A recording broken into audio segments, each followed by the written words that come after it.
Ngiyathanda acknowledge ubukhona bukaMoya Ingcwele phakathi kwethu. Simshayile kakhulu izandla. Moya Ingcwele. Amen. Sibonge nomphathi ohlelo uBabudimba. Sibingelele nabazalwane bethu abasiholayo ngendumisa. Sibingelele nobaba owakabe uyena ubaba uXolani. Usidlalisa. Siyabonga kakhulu abazalwane ngenkonzo abasenzela yona. And all the other workers in the house of God siyababingelela ngokwama departments abo. Ake sibashayile izandla bonke labazalwane. Praise the name of Jesus. Hallelujah. Siyabingelela ke ibandla lonke obaba nomama nobhuti nosisi.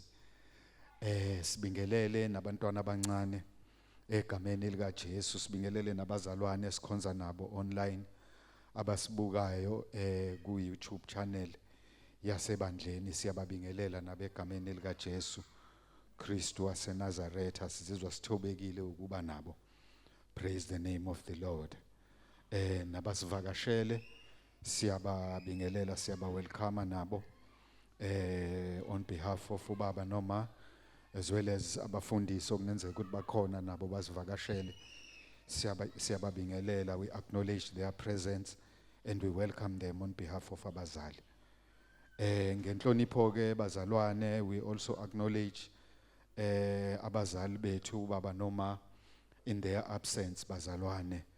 Simbonge kakhulu uNkulunkulu osenzela umusa ngokusipha abazali abafana nabo. Ake simshayile izandla nje uNkulunkulu. Amen. Alibongwe igama lenkosi. Bazalwane, omphambi kwenu uThamsanqa Khumalo, umntana kaNkulunkulu ngisindisiwe. I don't want to take for granted ukuthi bonke abantu abala endlini bayangazi. Ngumntwana kaNkulunkulu, ngiyamthanda kakhulu uNkulunkulu bazalwane, ngisindisiwe. Alibongwe igama lenkosi. Ngiyindodana ke yala ekhaya egameni lika Jesu. Ngubaba nje ononkosikazi nezingane. uNkulunkulu usibusisile ngeingane zu4. Alibongwe igama lenkosi. Amen. Ezimbili nazo zagana, kusho ukuthi there's addition of 2 daughters. Nabazukulu nako sekuqalile futhi sebebathathu, and we are still counting. Alibongwe igama lenkosi. Hallelujah. Siyambonga kakhulu uNkulunkulu bazalwane. Amen. Ngaphambi kokuthi singeneke ezwini likaNkulunkulu bazalwane, uNkulunkulu sekwenzile abefisa ukukwenza. Angisezochitha isikhathi eside ngimla phambi kwenu. Amen. Kunesimemezelo esispecial engithandayo ukuthi ngisidlulise ngokuthunywa abazali. Simemezelo abazali abangithumile ukuthi ngize ngikhumbule ukuthi ngisidlulisele ebandleni ukuthi ngomhla ka25 kuyona lenyanga esikuyona uJuly kuzobe kulonjwa igatsha elisha lase Christ Kingdom Citizens.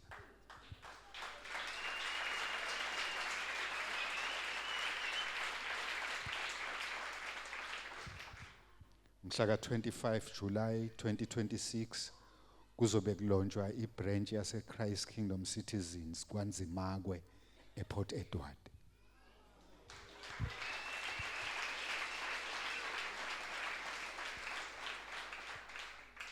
Amen.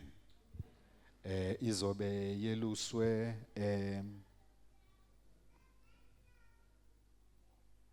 abazalwane bethu umfundisi nomama uSima okuyibona abazali ababa asayinile ukulusa umsebenzi ngale ePort Edward. So ilaunch ingomhla ka25. Kunenkonzo ke ezoqala ngo10 ngomhla ka25 which is a Saturday.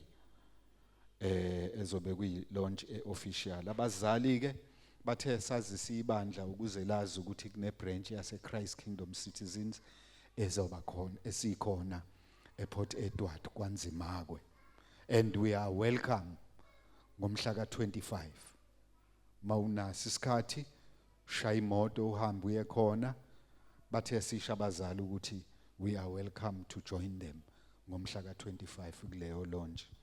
Hallelujah. Sizocela ke ukuthi ubaba uSalem nethimba lakhe basipostele the exact location during the week yalapho esiya khona. Obani abathembisayo ukuthi sebedecideile bona ukuthi bayaye. Angibona izandla. Hawu baba uMncwangu usedecide nisayothandaza abazalwane siyolontsha ibranch entsha. Hawu labazalwane. Actually kuzoqala imvuselelo ezoba khona ngomhla ka24 ebusuku. Qala ngo6 sizoziphele ngabo 9. Inkonzo enkulu bisiba ngomhla ka25 iqala ngo10. Alibongwe igama lenkosi. Amen. Hallelujah. Bazalwane njengoba ngishilo ke ukuthi angiseze ukuthatha isikhathi eside ngikule ndawo. uNkulunkulu I believe ukuthi uwenzile umsebenzi, but a few things engifisayo ukuthi ngidlule kuzona abazalwane ezingicelwa abazali ukuthi ngize kule ndawo. Enhlizweni yami ngikhuleka ukuthi ikuphi uNkulunkulu alangazelela ukuthi sikhulume, ngasuke ngakhumzeleke enye indaba engathembisa ukuthi sizobuye siyiqedele. Khona isikhathi I think towards the end of last year abazalwana basakhumbula ukuthi sake sakhuluma kakhulu about ukuba yibandla elithela izithelo. Angazi noma basakhumbula yena abazalwane, noma mhlambe ngangiseverelem. Sake sakhuluma ngodaba olunjalo. One of the things esayimenshina ukuthi uJesu kwenye indawo mayexwayisa abafundi bakhe baxwayisa ngabaprofeti bamanga. Uyasho ukuthi beza bembethe isikhumba semvu kanti ngaphakathi bayimpisi. Alibonge igama lenkosi. So ngenxa yokuthi basuke bembethe isikhumba semvu asikwazi ukubona ngaphakathi ukuthi bayimpisi. The only way sobabona ngayo ukuthi izithelo zabo. Lithi iBhayibheli sobazi ngezithelo. And then bese liqhubeka lize lichaza ukuthi umuthi omuhle awukwazi ukuthela isithelo simbi, nomuthi omumba awukwazi ukuthela isithelo esihle. Alibonge igama lenkosi. Umuthi mawumuhle lithi iBhayibheli uyanqunywa ufakwe emlilweni. Hallelujah. Ya sasikhuluma ngokuba yibandla elithela izithelo. Ngiyadlula nje bazalwane ngoba angazi ukuthi kwenzekeni kuleli sonto ngoba naseverelem ubaba uSibiya uvele wawuthatha wonke uhafu walento uNkulunkulu abetha ngiyikhuluma. Kanti naye ungenela upart 2. Angazi uJehova mhlambe is giving us a direction nathi ukuthi izinto esikhuluma kule ndawo kufanele sifakazele siqedele baba uSibiya. Ngoba nami nje ngibhekene naleso simo. Alibongwe igama lenkosi. Hallelujah. So sakhuluma indaba yokuthi igatsha elingatheli uJesu uyasho ukuthi liyanqunywa. Amen. Kanti elithelayo liyahlungwa. Alibonge igama alihlungwa inombani, lihlungwa umnikazi wesivini. Isizathu sokuthi alihlungu lihlungela ukuthi lithele kakhulu. So zonke izinto esasikhuluma sakhuluma nangencwadi yamaGalathiya uchapter 5 la kukhulunywa khona ngezithelo zikamoya. So when I had a look at it kanti kade ngiyibuka ngiqhathanisa nala umpostoli uPaul efundisa khona ibandla laseKorinte mawufunda kuchapter 14 elifundisa ngothando ukuthi mawubuka kuGalatians chapter 5 la kukhulunywa khona ngeziphiwo zikamoya, kukhulunywa ngothando, ukubekezela and all the 9 of them. bese uqhathanisa nala ku First Corinthians chapter 13 and do the mapping of those two scriptures, uzobona ukuthi ayahambisana. And that told me ukuthi kuzona zonke iziphiwe kamoya uNkulunkulu afuna ukuthi si demonstrate kufanele kube nothando, ngoba mawuthanda mawungenaso isithelo sothando ngeke ukwazi ukubekezela. Alibonge igama lenkosi. You cannot be kind ungenalo uthando. You cannot be gentle ungenalo uthando. Alibonge igama lenkosi. Hallelujah. And iBhayibheli liyasho ukuthi kukho konke sekukhona ukukholwa nethemba nothando, but the greatest of them uthando. So it's very important ukuthi njengebandla nanjengabazalwane kufanele sithele ithelo. Ngicela ukunika ihomework bazalwane. Ngizoyimaka le ngiyinikeza ama marks nizosubmit. Ngicelile ukuthi ubaba uNjapha angenzele iregister yonke umuntu okhona ukuze ngazi ukuthi kufanele ngimake iScript ezinjani. Ngifisa abazalwane ukuthi uthi uhambe uye ku First Corinthians chapter 14, First Corinthians chapter 13, funda uverse 4 uzufika ku13. Bese uhamba uya ku Galatians chapter 5, funde uverse 22 no 23. And do the mapping of those scriptures. Correspondis ukuthi if the Bible says First Corinthians love suffers long and is kind, isiphi isithelo elirelate ngaso kumaGalatiya, wehle njalo ngeverse uzufike ku verse 13. Sizosubmita next week Sunday. Alibongwe igama lenkosi. Amamaki so wathola ngefaith conference. Hallelujah. Alibongwe igama lenkosi. So nje bazalwane, that was just by the way of breaking the ice. Bazalwane, ngumuntu ngakujwayela ukukhuluma phambi kwabantu, so nje ningixolele kakhulu. So nje ngibe engathi ngingathola indlela yokuthi ngingene, uyayibona. Angifani othandeka, uthandeka mayike wabona nje microphone ziyasha. So mina nje kufanele alibonge igama lenkosi. So namhlanje ke bazalwane, ngokuthanda kwenkosi ngizothanda ukuthi kafushane ke siyibuke le subject yokuba fruitful kwethu as ibandla nanjengabazalwane, siyibuke from another perspective. Hallelujah. Ake siyibuke from another perspective. Ongakwazi ungifundela ngizocela ngifundele uLuke chapter 13. Luke chapter 13 so funda uverse kusukela ku6 size sifike ku9.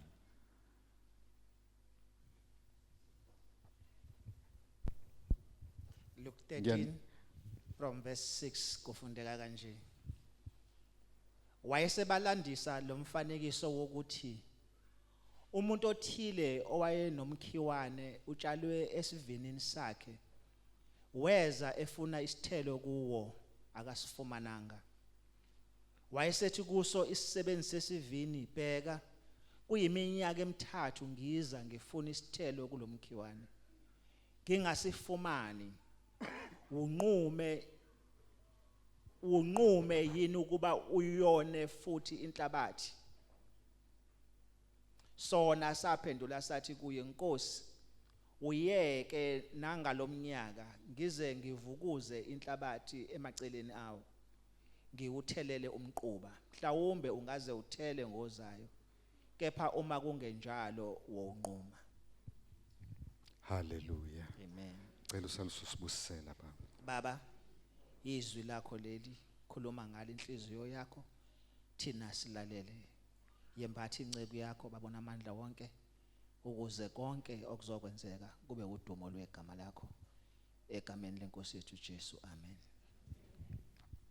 Amen.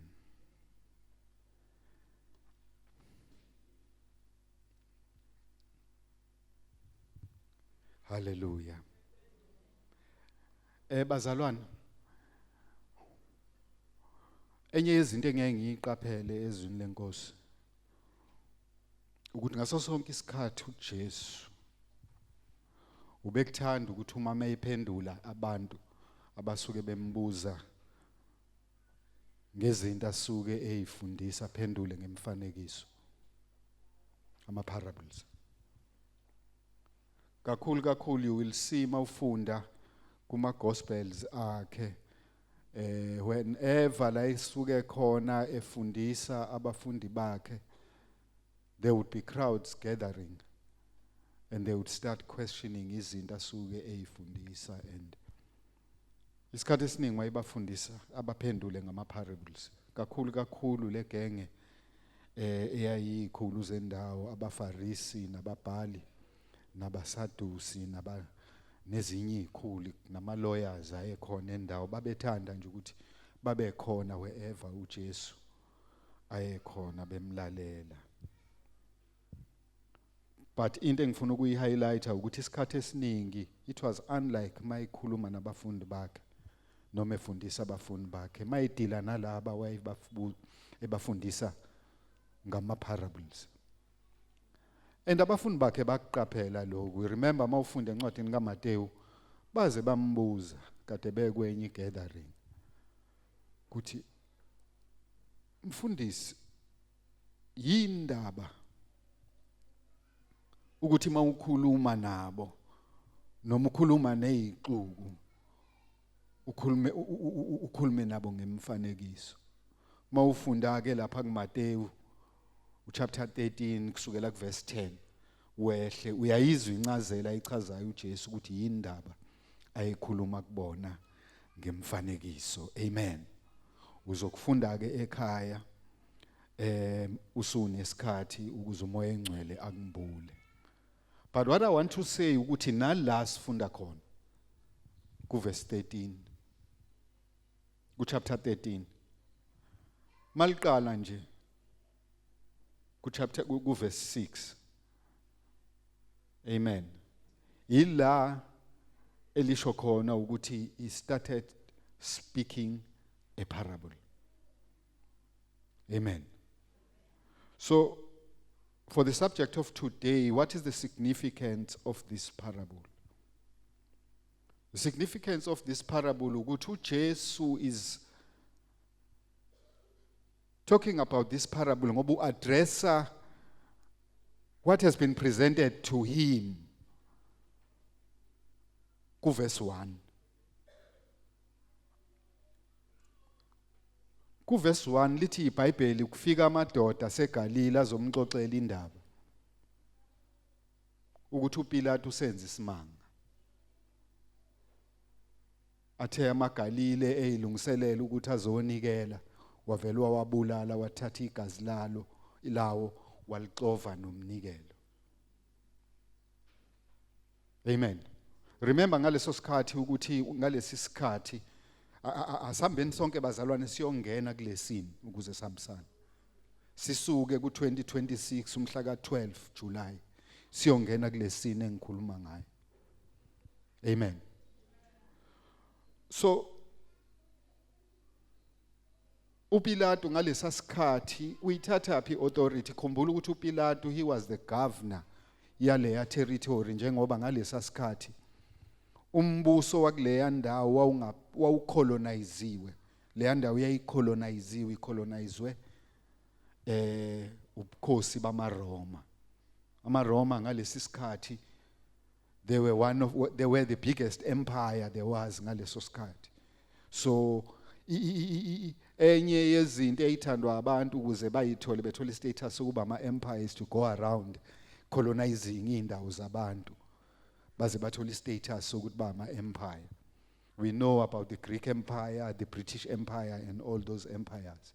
One of the common characteristics zabo ukuthi outside of their original territory la behlala khona kunezinye indawo abahambe beyiqhwaga bese bebeka abantu ukuthi bazoyigada. So la uPilato uhleli nje kukhona amasosha la and agadile because this is their territory now, they've colonized it. So they are watchful ukuthi abantu bendawo they are not a threat to them.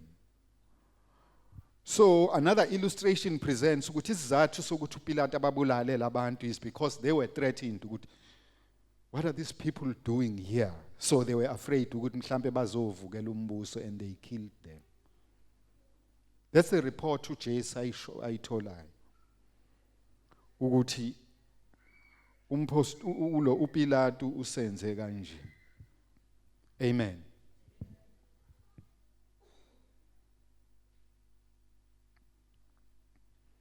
Hallelujah.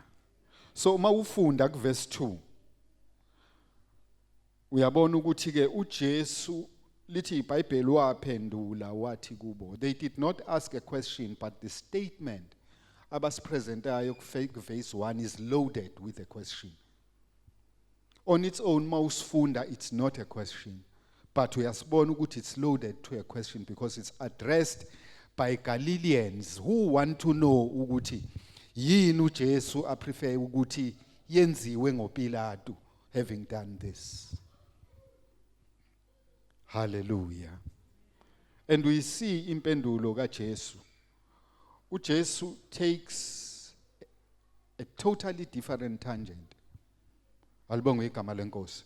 uJesu gets an opportunity yalabantu because now utholi opportunity of addressing the theology of the time using le report yalabantu.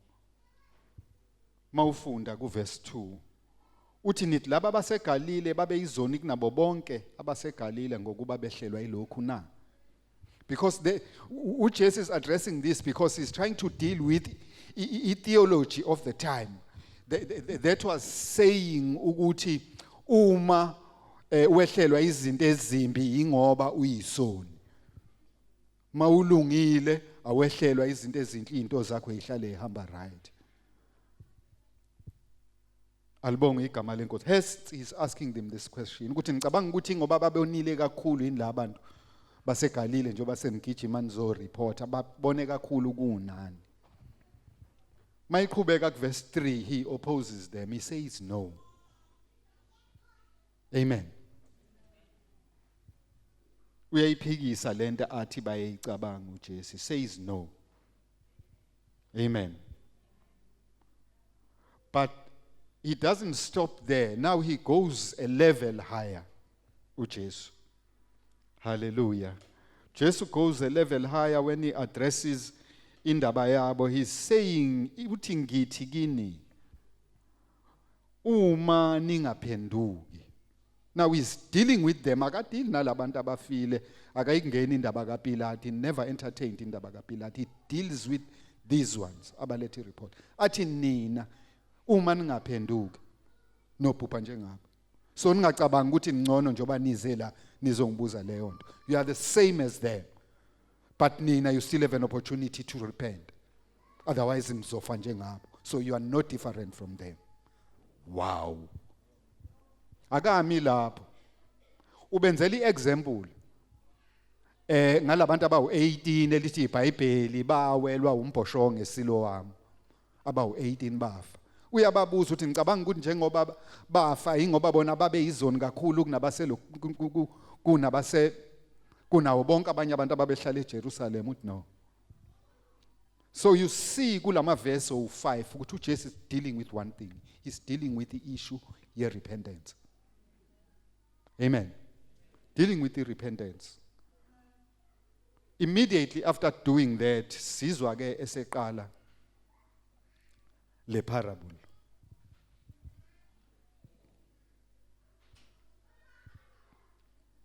Hallelujah. One of the things bazalwane engifisayo ukuthi ngiyisho ukuthi uNkulunkulu wethu uthembekile.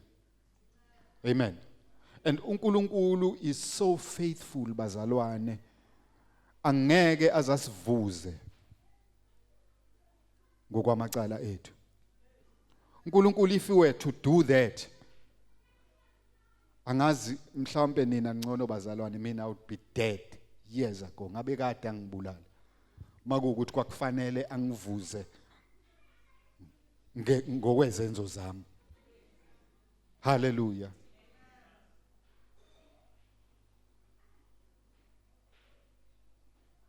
So ingakho bazalwane mina ngihlale ngimbonga uNkulunkulu. Ngihlale ngimbonga uNkulunkulu ngomusa wakhe because I believe with all my heart that it is by grace that I'm even standing here right at this moment. Alibonge igama lenkosi. Hallelujah. It is by grace that we are saved, bazalwane, through faith. The faith in his word. Hallelujah. Bible lithi is good and his mercy endures forever. He's a merciful God. Hallelujah. Praise the name of Jesus. Then ke iyaqala le parable ku verse 6. He says a certain man had a fig tree planted in his vineyard. Sesiyoqeda ke manje bazalwane. And he came seeking fruit on it, and he found none. Then he said to the keeper of the vineyard, "Look, for 3 years I have come seeking fruit on this fig tree, and find none.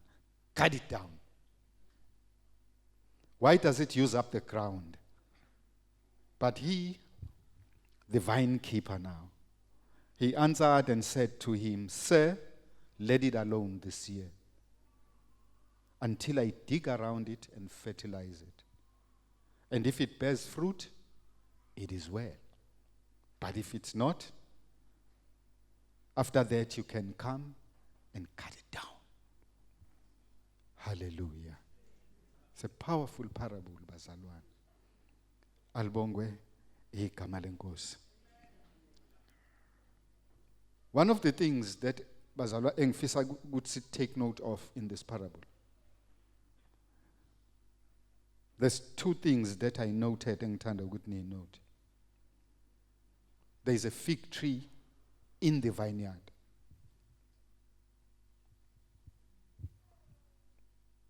Ngokwazi kwami vineyard ngazi ukuthi plantation yama grapes. Makuthiwa nje le vineyard, without opening your eyes you know ukuthi kunama grapes lapha. But the Bible tells us ukuthi there is a fig tree in that vineyard. Hallelujah. The question is, why a fig tree in the vineyard? Amen. So ngithe bazalwane asiphume ku2026 sihambe siye kuleya scene. So you see ukuthi kule scene there's a few players in this scene. 1, there's a vineyard. 2, there is a vine keeper, umlindi wensimu. 3, there is a tree. 4, there is the owner of the vineyard. Who is the owner of the vineyard? Owner of the vineyard is the Lord. It's God the Father is the owner of the vineyard. Hallelujah. Bible tells us ukuthi uyafika umnikazi wesivini, he walks around uyabuka ensimini yakhe. Mayifika kulesihlahla somkhiwane, ufika asithelile.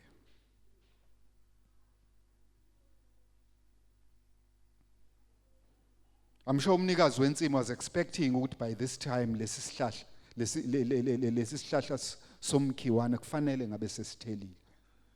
Because if it's saying ukuthi angibuye kokuqala ngibuye kwesibili, it's for the 3rd time. Still asithelile. So what? He says, cut it down. Amen.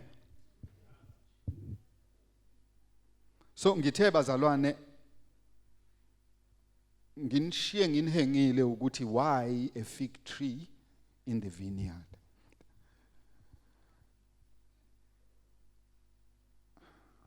In my heart ikufike lento umoya ingcwele mayiveza ukuthi that's a type of the church.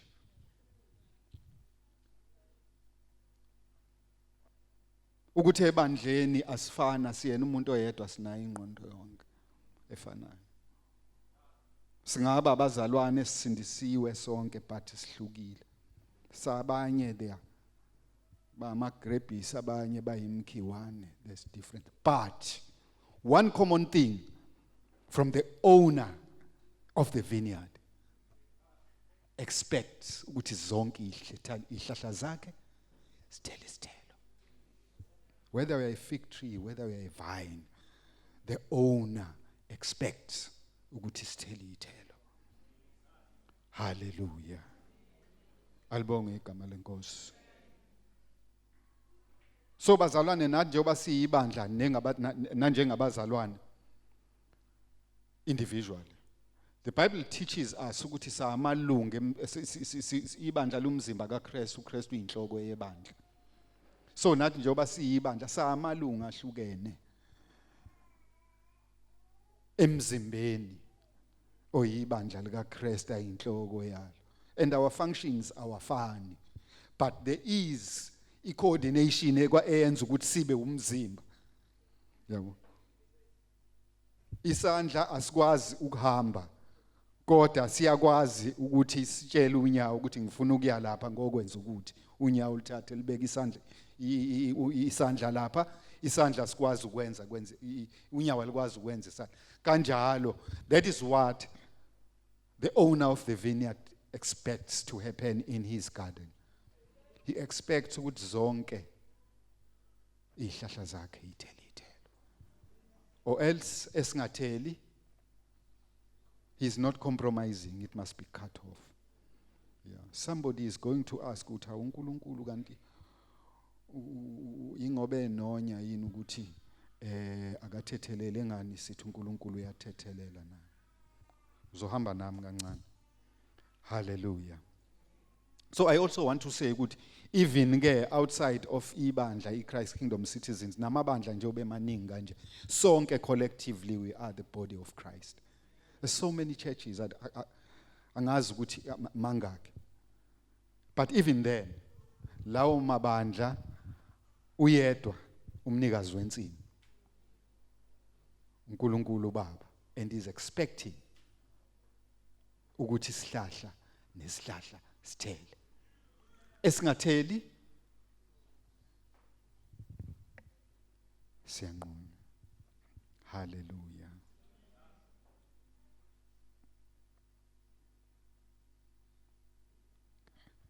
Praise the name of Jesus. One other thing noticeayo kule scripture, into ekhathaza kakhulu umnikazi wesivini ukuthi njengoba singatheli lesi sihlahla, it's using up ground. He's worried, it's using up ground. Makuthi asitheli, it's of no use to me, it must be taken up, kufakwe into ezoba of value to me la, because it's using up ground but it's not producing food. Hallelujah. Yeah. So he's really worried umnikazi wesivini. Good. This tree is using up ground. That is why ngithi mina kungcono sinquma, because it's not of no use to me. I'm not benefiting anything from this tree. So it must be cut off. Hallelujah. Praise the name of Jesus. iBhayibheli ke bazalwane liyasho ukuthi thina njengabazalwane siwusawoti womhlaba. Kepha umusawoti edumele lithi akasasizi lutho, kufanele ukulahlwa ngaphandle anyathelwe ngabantu. Alibonge igama lenkosi. So lokhu kuyawufakazela ukuthi masiphelelwa ubusawoti sisuke sesi useless. Usuke useless uphelelwa ubusawoti. Angazi noma iprocess yokuvuselela ubusawoti ikhona yini. Can saltiness be restored? Baba apha ama chemists ala nje. Can you restore saltiness? Can you reverse the process? Noma it's a one-way trip. Because if it's a one-way trip, then kufanele ukuthi ulahlwe ngaphandle because usuku ungasenamsebenzi. Unyathelwe abantu. That's what the scripture says. Hallelujah. So you cannot blame umnikazi wesivini. Mayibona isihlahla useless kuyena singamsizi ngalutho. May decide ukusinquma. Considering ukuthi akadecide nje ukusinquma manje, ubala iminyaka. Uthi I've been coming, asitheli kusho ukuthi no. Really it's of no use. Halibongwe igama lenkosi.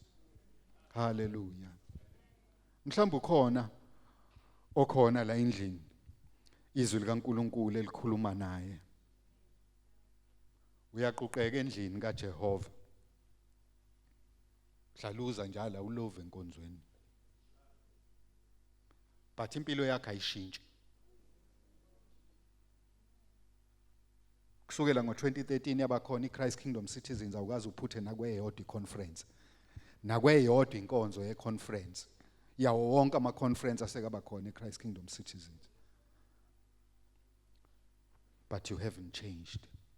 Hambe wonke ama-revival, ama-home cell meetings awuphuthi i-home cell. But still awushintshi. Khulume nomzalwane osehlale ebandleni mhlambe for 3 years or even more. But he hasn't committed him or herself. Uthi ngiya fellowship nje. Ngoba nake funa protection. Hallelujah. Kusho ukuthi imbewu ewa iwela kwena iwela emhlabathini oqinile.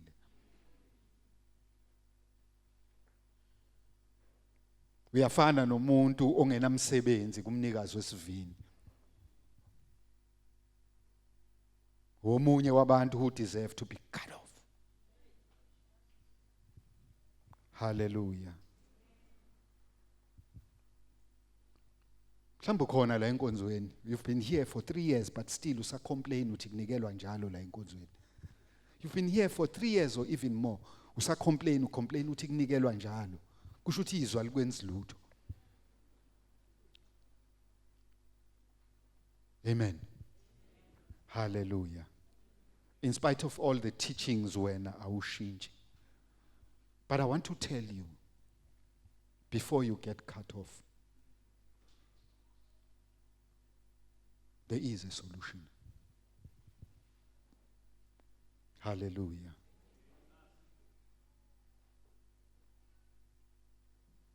Verse 8. But he answered and said to her, Sir, let it alone this year.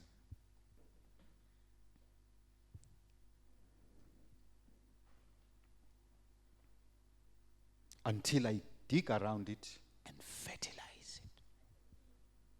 Hallelujah. Asimbonga uNkulunkulu ukuthi usekhona umlindi wensimu. Okwazi ukuthi noma ubaba ethe asinqanyulwe athi baba. Umlindi wensimu umoya ingcwele, umlindi wensimu uJesu. Okwazi ukuthi uNkulunkulu esethe cut it off.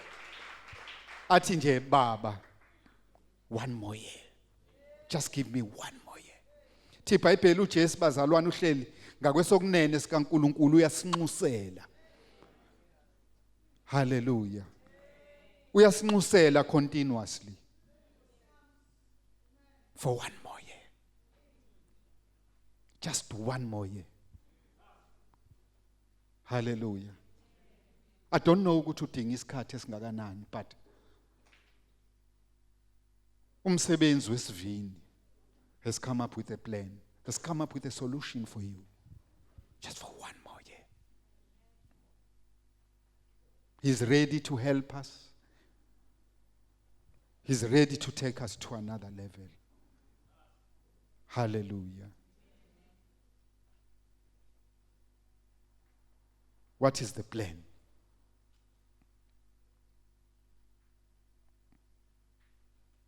What is the plan? Uthi umlindi wensimu. Nkosi, mawunginika nje unyaka, I'm going to do 2 things. Then you come back after a year. Mawusifica sesithelile, zonke izinto zi-right. Masingathelile, cut it off. One thing that you notice there, umnikazi wesivini akashonga ukuthi uzosinquma yena, utshele umlindi wensimu ukuthi akasinqumi isihlahla. Umlindi wensimu wathi angikwazi. He comes up with a solution and he says ukuthi ke mase ngikuzame konke ngahluleka uzoyinqumela wena isihlahla. You cut it off yourself. Hallelujah. Uyayikhipha. Why ayikhiphe? Ngoba uyena othola instruction ekuqaleni ukuthi akasinquma isihlahla. Why ayikhiphe la kuverse 9? Uyikhipha ngoba unesiqiniseko sento azoyenza that it's going to come to pass.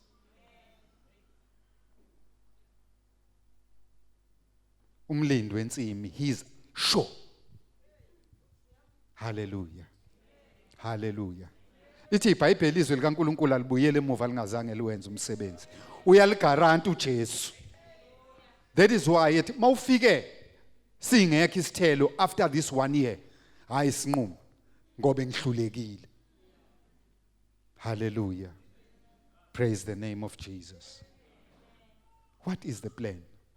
Uthi umlindi wensimu angizukwenza izinto eziningi. I have observed njengomuntu ohlala la ensimini ukuthi lezi ezinye izithelo ngoba iwari ukuthi lezi ezinye ziyathela. Ngokuba yitheli ngaba kunqunywa lesodwa ngabe nazo ziyanqunywa. So it tells us ukuthi umnikazi wensimi is happy ukuthi lezi ezinye ziyathela uworried ngalesi. Esezebuya kathathu efika singatheli is really worried.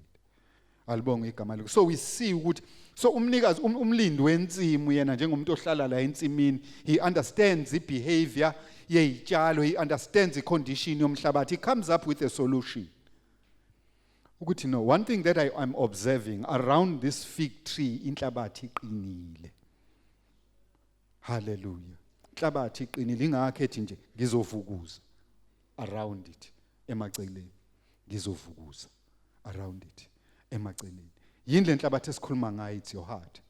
The reason why izwi lingayenzi impact empilweni yakho is because you have hardened your heart.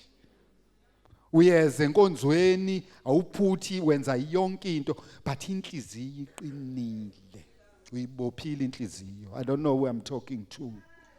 Hallelujah. But I want to tell you namhlanje ntambama ukuthi kuyaphela ngaleyo nhliziyo eqinile. Khona umlindi wensimu uzoceceshela. Uzoceceshela. Enhlizweni yakho uzothambisa. Ngoba umhlabathi inhliziyo yakho iqinile. But thank God for umlindi wensimu uJesu Christ. He's come up with a solution ukuthi uzofika azothambisa umhlabathi. Alibonga igama lenkosi. Uyabona ke makuzotha nje umhlabathi bazalwane ukhipha umhlabathi kwi-comfort zone. Ngoba phela uhleli lana nje uqinile makufika amanzi nje akungeni lutho kuwona uyaphebeza. Wona unendaba ukuthi isihlahla siyasafarisha. Ikwi-comfort zone inhliziyo ibophile isinkonkonko okuthula. Usho kahle ukuthi hayi ngiyakholwa kona ukukholwa kodwa ngibhedelwa mina. Uzufince kanje angazi msenza ufince kanje athi nje ubambe nala uthi ukutsheka kancane kodwa usindisikhathi inhliziyo ibophile isikonkonke inhliziyo. Alibonga igama lenkosi. Umhlabathi ke bazalwane mawulokhu ungangeke ukwazi ukuthi ngesandla umhlabathi ufuna igeja noma imfoloko. Inkinga ukuthi mawusha ngegeja uyawuthambisa ukhipha kwi-comfort zone. I don't know mhlambe khona there are things that you are going through mzalwane wami ezikubeka kwi-comfort zone and you are worried kusengithandaze ngathandaza. No, don't worry. uNkulunkulu udila nenhliziyo yakho. Kunezinto uNkulunkulu asilethayo empilweni yethu engayiletheli ukuthi mhlambe ngoba esihlupha suke edila nenhliziyo. Angazi ukuthi ubani phakathi kwethu okhona but I want to assure you ukuthi whatever discomfort that you are going through amehlo akho awabheke phezulu. uNkulunkulu is dealing with your heart, uthambisa inhliziyo. Inkinga ithanjiswa ngesandla, isandla ithambile. Fanele kungena imfoloko ithi dla. Ingena imfoloko ithi dla noma kungena igeja lithi dla. Akumnandi ke makungena igeja lingene enhlizweni. Uzoyizwa leyo discomfort, ucomplain ukuthi ngoba ngiyafasta ngoba ngiyathandaza. What is happening? uNkulunkulu ulungisa inhliziyo. uNkulunkulu ulungisa inhliziyo. Number 2. Uthi umgcini wensimu ngizofaka umquba. Oh. Hallelujah. Bakushuga khotha kancane baxhumalo la isingesini bathi fertilizer. Mawufunda kwawesingisi. Kwelesizulu liyasho ukuthi umquba. Thina esalima ke emakhaya abazalwane siyawazi umquba. Ekhaya kwakufuywe ekhaya kwakama kwakufuywe inkomo, kufuywe imbuzi, kufuywe ingulube. zinezibaya. Kwakuthi makuzilungiselela ukolima phela ngalezi ayikhathi umanyolo namandla okuthenga lo othengwayo wawubizwa, so we depended kakhulu emqubeni. Yabona uzongena esibayeni seinkomo umfana uphethe iphiki uhamba ngeenyawo, fanele umbe umkhulu vela athi hayi imbani kangaka, umanyolo lo umqubu uzonela ensimini, awunuki. Bazalwane, ungcono weinkomo usheshe ujwayeleke. Yabona ke ingulubeni kuwes. But ikona lokho kunuka kuleyo discomfort, there are nutrients adingwa isihlahla. So bekezelele le discomfort kusawumquba. Don't worry about iphunga lomquba uthi hayi angiyifuni mina lento. Kanti uNkulunkulu is setting out your situation so that you become fruitful.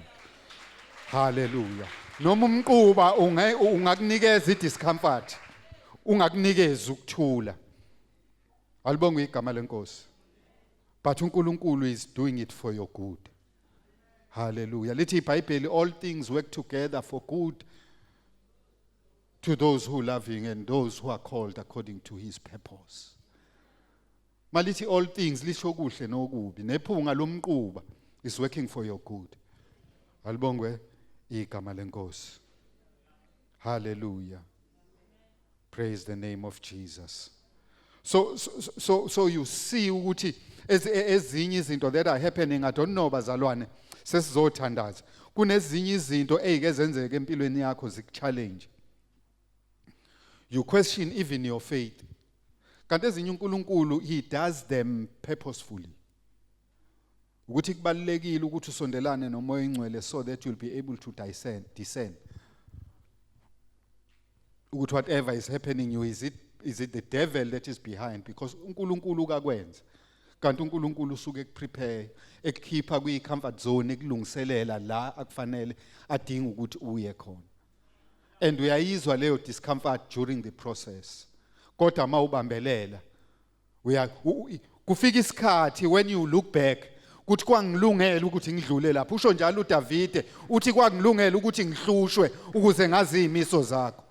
Uyofakaza ngelinye ilanga ukuthi kwakufanele ukuba ngizange ngidlule kule discomfort engadlula kuyona ngaba ngikho la. Alibonga igama lenkosi. But mawuzoyi avoid, be careful. You might be. Hallelujah. Praise the name of Jesus. Praise the name of Jesus. Bazalwane sesizothandaza.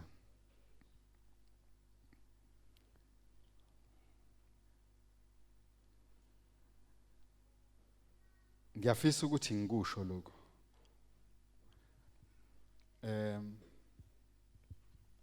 Angazi noma abazalwane bayabaqaphele yini.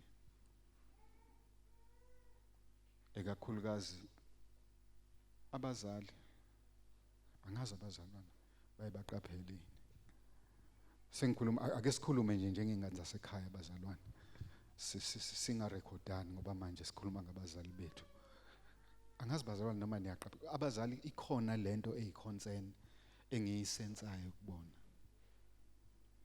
Ikhona ngempela usuyayizwa ngisho bekhuluma ukuthi ikhona ukuthi nje bahabantu abapolite mabekhuluma ngeke uzu recognize unless ngempela uzwa emoyeni ukuthi ikhona lento abayizwayo ukuthi hayi man khona into engathi ncam akufanele ngabe sisela akufanele ngabe sesikule level kufanele ngabe silapha masimvumela usengaqhubeka sisebenze. I don't know ukuthi ubani engikhuluma naye phakathi kwethu bazalwane, whatever ekhona enhlizweni yakho, I'm opening up this opportunity if you want to come to the altar and repent before God for uqinisa inhliziyo yakho and ask God ukuthi akusebenze, you can come. Nama ngiyishiyi ngaphandle because nama ngiyibheka kuba khona izinto engiyibonayo ukuthi hayi la engazuthi ngiyasilela la kufanele ngithi ukuphakamisa amasokisi. You can come, sizokhuleka ndawonye. Uthi Nkosi, here I am. Kuze kwafika lesi sikhathi inhliziyo yami iqinile, but I surrender to you. Heavenly Father, egameni lika Jesu Kristu waseNazaretha. I will stand with you bazalwane ngoba nami angikwazi ukuthi ngingaphuma discharge. Angikwazi ukuphuma discharge. I don't know about you. Nami ngiyaziletha kuNkulunkulu ukuthi enze umsebenzi empilweni yami. Hallelujah. Hallelujah. I'll give you an opportunity bazalwane ngoba silate kakhulu. Hlola inhliziyo yakho right now. If umoya ingcwele ethi woza ngaphambili, it does not mean ukuthi ngeke kwenzeke lutho uma ungezanga. But I'm just opening up an opportunity to whoever wishes to come before the altar of God and surrender their heart to Him. You are fine usindisiwe umntwana kaNkulunkulu, but kunalezi zinto ofisayo ukuthi uNkulunkulu adile nazo empilweni yakho. Hallelujah. Hallelujah. Praise the name of Jesus. Hallelujah. Hallelujah. Glory to Jesus. Hallelujah. Baba siyabonga egameni likaJesu. Hey Baba, sicela intethelelo Baba, size kuwena ntambama. Size phambi kwealtare lakho, size endlini yakho Heavenly Father. Siyavuma ukuthi wenze njengokwentando yakho empilweni zethu. Heavenly Father, we just want to repent uNkulunkulu namandla for resisting izwi lakho uNkulunkulu namandla ukuthi lithele ithelo empilweni zethu, certain areas of our lives uNkulunkulu namandla have imposed resistance in our lives uNkulunkulu namandla. Baba siza kuwe uNkulunkulu namandla, we humble ourselves that you may do unto us according to your will and for the glory of your precious name. Siyabonga ke uNkulunkulu namandla, lithi izwi lakho wena ulungile uthembekile ukuthi usithethelele zonke izono zethu, ukuthi igazi lakho lisihlambulule kukho konke ukungalungi kwethu. Siza uNkulunkulu oyingcwele, sithembe ukuthi igazi lendodana yakho uKristu Jesu lenza umsebenzi empilweni zethu, so that we may be fruitful njengabantwana bakho nanjengebandla lakho. That is why siza uNkulunkulu namandla, we come before you in one accord. Sivuma uNkulunkulu namandla that as a vine keeper uNkulunkulu oyingcwele sivuma ukuthi uceceshele uNkulunkulu oyingcwele umhlabathi oyinhliziyo yethu. Mawudinga uNkulunkulu namandla to spread some fertilizer around it. Yes, do it uNkulunkulu namandla. It may feel uncomfortable, yes. Kodwa uNkulunkulu namandla siyazi ukuthi uNkulunkulu namandla ama results akhona will give glory unto you. Siyabonga ke uNkulunkulu oyingcwele for this opportunity. Sibonga ukukhuluma kwakho uNkulunkulu namandla kule ndawo. As we receive izwi lakho uNkulunkulu namandla lenza umsebenzi empilweni yethu, singagcini ngokulizwa uNkulunkulu namandla, siba abalenzayo baliphile. We give you praise Heavenly Father for what you are doing empilweni zethu, what you are continuing to do and what you are still going to do in our lives. We thank you, we bless you in Jesus mighty name. Simshayile kakhulu uNkulunkulu and give him praise. Hallelujah. Shayile kakhulu uNkulunkulu mbonge for what he has done empilweni yakho. Your life will never be the same again. Your life will never be the same again. Hallelujah. Hallelujah. Siyabonga Baba for what you are doing. We give you praise in Jesus mighty name.